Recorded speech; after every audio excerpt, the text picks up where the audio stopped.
Olá, boa tarde, sexta-feira, 25 de outubro, Walker por aqui. Estou passando para fazer uma reflexão sobre os últimos acontecimentos dessa semana, que foi a perda de algumas pessoas, Naguila, um diretor importantíssimo que eu conheci inclusive pessoalmente, Vladimir Palmeira, e o poeta Antônio Cícero, poeta muito conhecido no Brasil, não só no Brasil. Ele partiu depois de ter decidido fazer eutanásia na Suíça. Deixou um texto, inclusive, dizendo aos amigos a razão. E eu não estou aqui para fazer uma crítica a ele, nem discordar e nem invalidar, mas estou aqui para uma reflexão. Eu vi, inclusive, algumas pessoas comentando, postando. Ninguém achou bom, evidentemente, todo mundo lamentou, mas entendendo a decisão dele. A minha reflexão é um outro sentido, não é uma crítica a ele. É o perigo que pode acontecer as pessoas começarem a desenvolver uma ideia utilitarista. Ou seja, eu não sou mais produtivo, eu sou um custo para o Estado, para a família, eu dou trabalho para os amigos, para que ficar aqui? Não pode ser esse o raciocínio, na minha opinião, né? Na minha opinião. Isso é uma lógica utilitarista.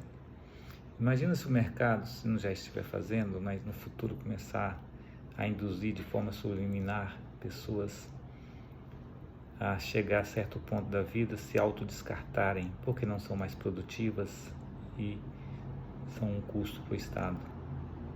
Vocês acham que o mercado não pode fazer isso? Não diretamente. O perigo disso, né? Ainda mais com a Previdência cada vez ocupando mais pessoas que recebem os benefícios e menos pessoas produzindo. Até porque eu tenho uma lógica para fazer a melhor distribuição da Previdência, uma reforma, mas isso é uma outra conversa.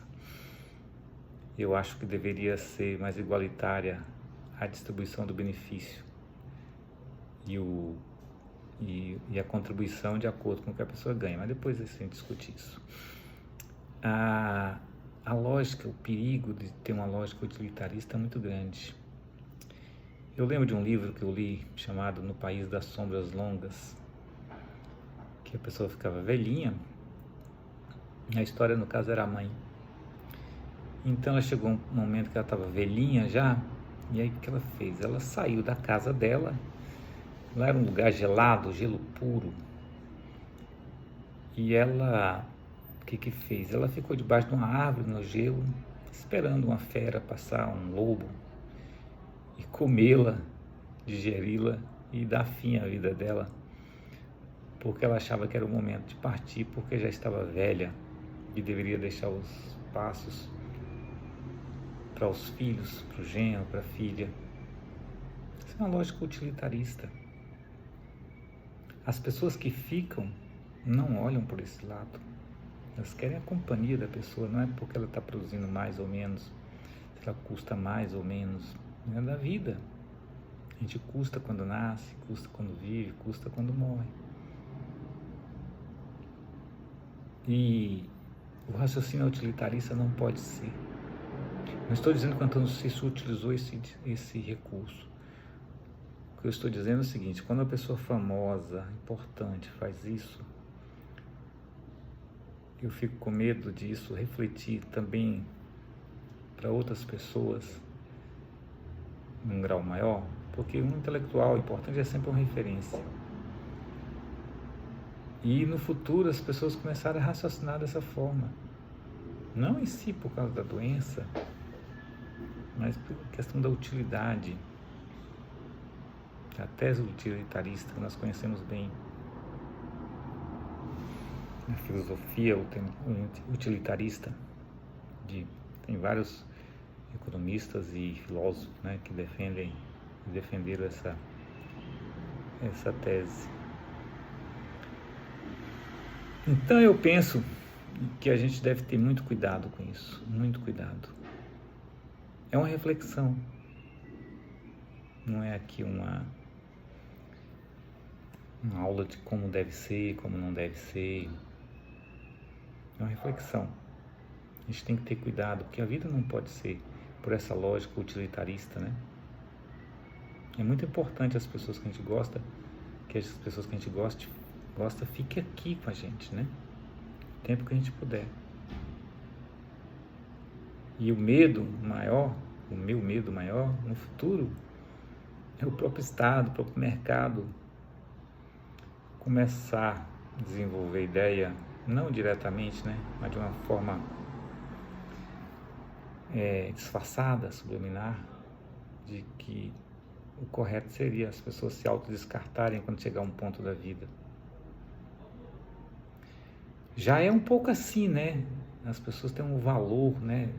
Depois de determinada idade, de 20 anos, por exemplo, até outra determinada idade, quando elas estão altamente produtivas.